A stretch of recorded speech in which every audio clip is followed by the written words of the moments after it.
Dans cette nouvelle vidéo, j'élabore davantage sur les forces qui proviennent des puissances originelles, qui, comme je vous l'ai déjà démontré, contiennent puissance, force et énergie. Je vais vous démontrer comment les forces fonctionnent, mais aussi et surtout comment, durant la période de l'adolescence, elles se lient à l'humain en utilisant la pensée dans un développement psychique.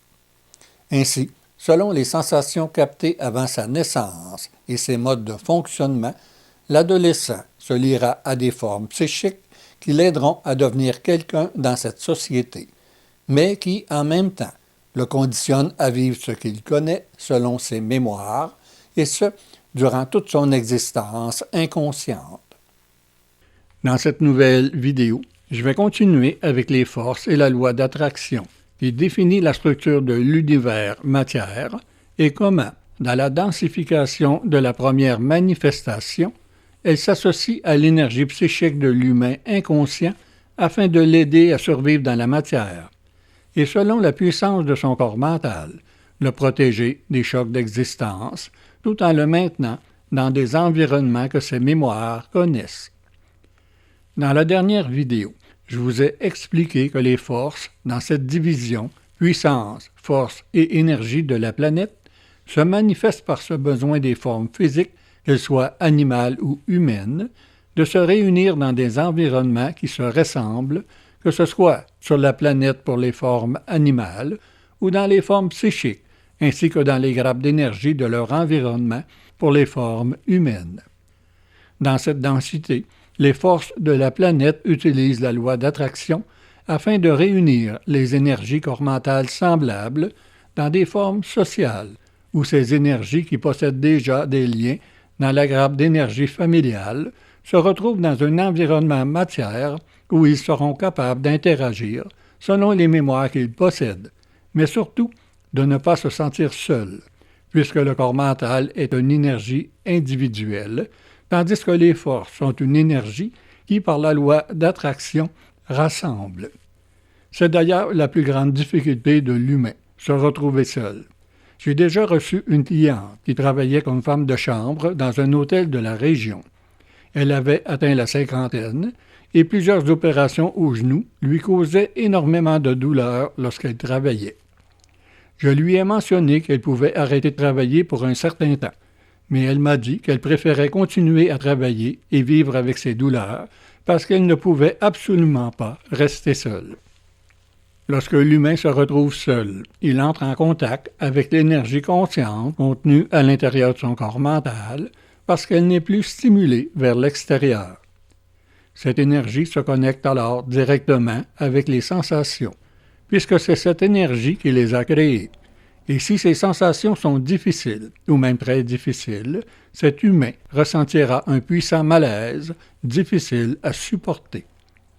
La pensée qui récupère ce malaise amènera cette personne à se connecter rapidement au mouvement du monde extérieur afin de l'aider à ne pas ressentir ce malaise trop difficile à supporter.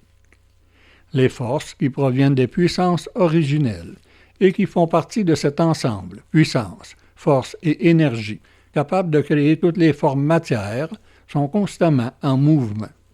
Et dans leur lien avec l'humain, elles l'entraînent dans un mouvement psychique, physique et mental. Le mouvement psychique qui amène l'humain à se lier à des formes capables de le soutenir lorsque ses sensations sont stimulées dans leur mouvement dans la grappe d'énergie de l'environnement familial ou social, pourrait être considéré comme le mouvement d'une toupie. La toupie a besoin d'être lancée et relancée pour se maintenir en mouvement. Mais le mouvement qui la relance la ralentit aussi un bref instant avant de la relancer dans une vitesse plus grande selon la puissance de l'énergie qui la relance. Les forces, même lorsqu'elles sont liées à l'humain, demeurent en contact avec les forces des puissances originelles qui sont le moteur qui relance cette toupie et le jour où cette toupie ne sera plus relancée, elle s'emballera et tournera de plus en plus vite jusqu'à ce que le mouvement s'arrête et que la toupie tombe. Ainsi, dans ce mouvement des forces, les formes psychiques qui récupèrent les énergies des humains ont évolué et ont pris beaucoup d'espace dans l'environnement de l'humain.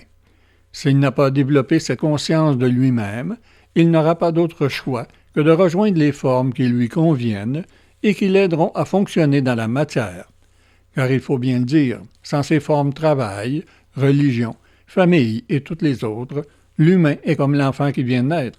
Il n'a aucune possibilité de faire quoi que ce soit par lui-même.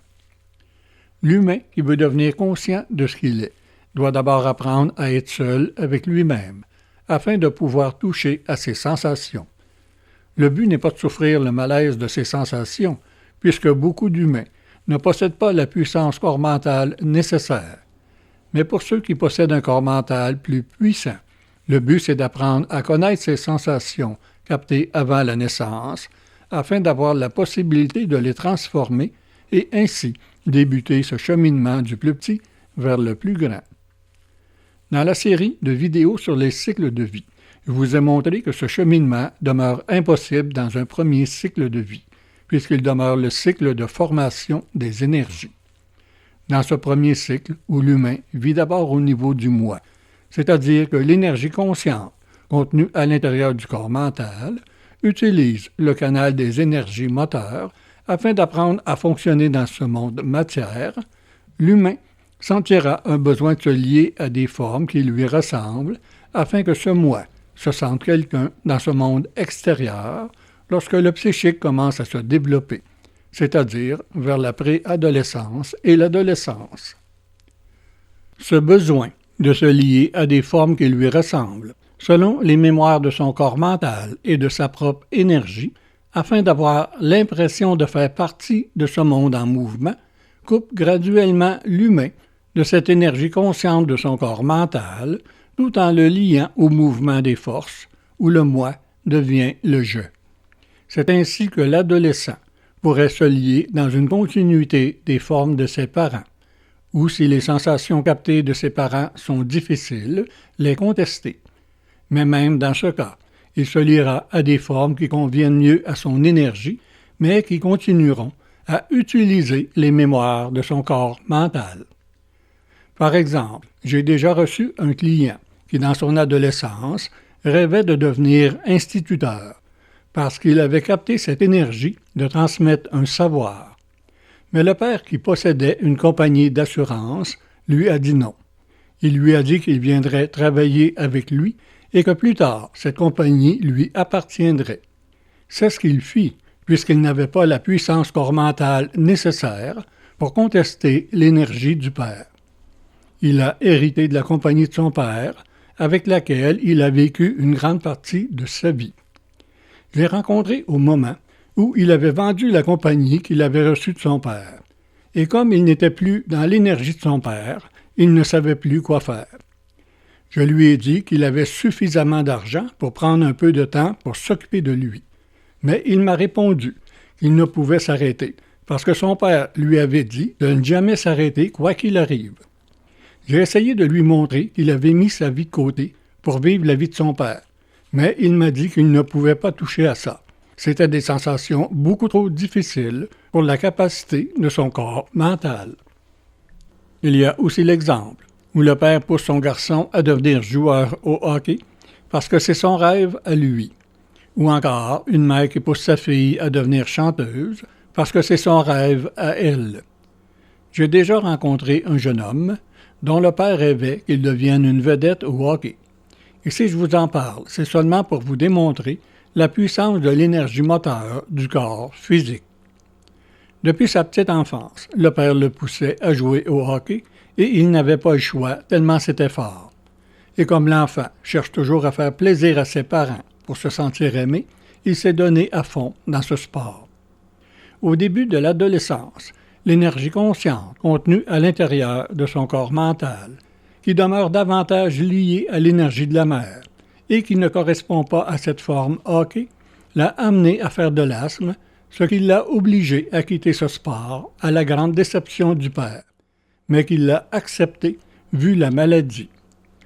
Lorsque je l'ai rencontré, je lui ai démontré que dans une forme qui lui convient mieux, il ne faisait pas d'asthme, car dans la réalité, vu qu'il était trop jeune pour contester l'énergie du père et qu'il ne voulait pas être rejeté par son père, l'énergie consciente contenue à l'intérieur de son corps mental a utilisé le canal de l'énergie moteur physique trop puissante pour le corps physique afin de le rendre malade et qu'il puisse quitter cette forme qui ne lui convenait pas. Mais même là, peu importe la forme dans laquelle il évolue, il utilise quand même les sensations captées du Père qui le poussent à performer. Dans la dernière vidéo, je vous ai montré que l'énergie consciente contenue à l'intérieur du corps mental crée le moteur corps physique, c'est-à-dire l'action avec lesquelles l'humain pourra manifester les images et les sensations qu'il a captées durant sa petite enfance, soit les mémoires de son corps mental.